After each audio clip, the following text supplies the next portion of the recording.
Hi everyone, this is Sugantha Priya, Assistant Professor, Department of Computer Science with Full Stack Web Development. This presentation is about the topic JavaScript HTML DOM in the subject Essence of Web Technology. The HTML or DOM, Document Object Model, is a structured representation of a web page that allows developers to access, modify, and control its content and structure using JavaScript.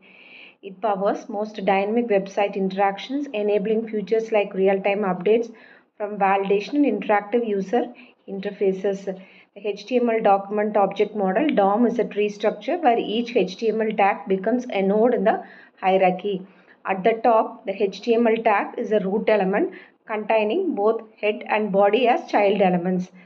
These in turn have their own children such as title and div and nested elements like h1, p, u1 and li. Elements that contain other elements are labeled as container elements, while elements that do not simply child elements. This hierarchy allows developers to navigate and manipulate web page content using JavaScript by traversing from parent to child and vice versa. Next, we will discuss why DOM is required. DOM is essential because of dynamic content update, that is, without reloading the page, the DOM allows content updates, for example, form validation and Ajax response.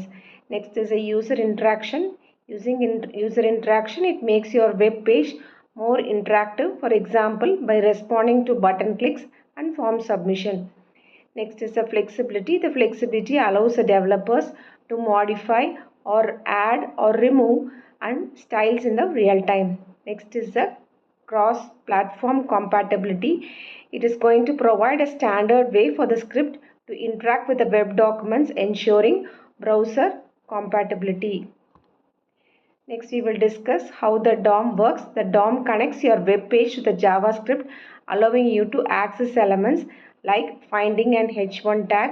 Next is modifying content like changing the text of a paragraph tag.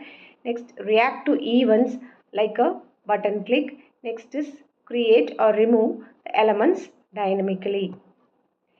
Next, we will discuss the document. The interface, represents any web page loaded in the browser and serves as an entry point into the web page content, which is a DOM tree. The DOM includes elements such as body and table, etc. as nodes. It is going to provide the functionality globally to the document. For example, how to obtain the user page URL to create a new elements in the document.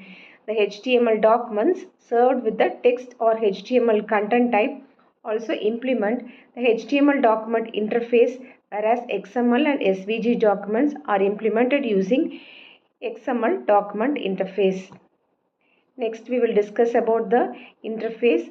In the HTML DOM, an interface is like a blueprint that is going to define the properties and methods that is available for different types of elements. For example, a table element uses the HTML table element interface, which gives a specific methods like insert row. And also most elements inherit features from more general interfaces like element and the node. And also it shows how different type of HTML elements are related through interfaces from general to more specific. First is the event target. It is a base interface from which the most DOM nodes inherit. It is going to allow the elements to listen for and respond to events. Next is the node. The node extends event target and it is going to represent any single point in the document tree such as element, text or comments. Next is a document. A document is a specialized type of node that acts as an entry point to the entire DOM tree. Next is the HTML table element, which extends node and represents any HTML elements like div, paragraph, etc. Next is the HTML table type, so which is more specific type of HTML element for table elements, giving its extra table related methods like insert row. Next is the DOM data types. When working with the document object model, there are different types of data or building blocks used behind. That's why they mean in everyday terms. Document, think of it as the entire web page. It is like a starting point or the big box that holds everything you see on a website. Next is a node. Anything on the web page like heading, paragraph, image or even small hidden parts is called as a node. Next is an element. This is a specific type of node. It represents the actual tags you write in HTML like div, paragraph or image. These are the visible parts of the page. Next is a node list. The node list, it is going to give the list of items that is going to be represented in your list.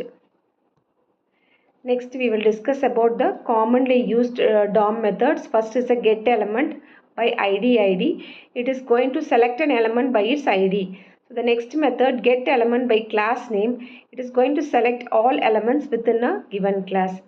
Next is a query selector. So using this method, it is going to select the first matching element. Next is a query selector, all selector method. It is going to select all the matching elements. Next is a create element tag. It is going to create a new HTML document. Next is a append child node function, which is going to add a child node to one element. Next is a remove method, which is going to remove one element from the DOM.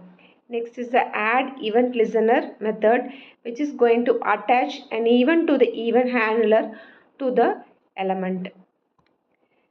Next is the understanding the HTML structure through DOM. This image is visually representing how a table contains table rows, which contains table cells, and how each cell hold content like car, scooter, etc. Making it clear example of HTML DOM structure for the tables. Thank you.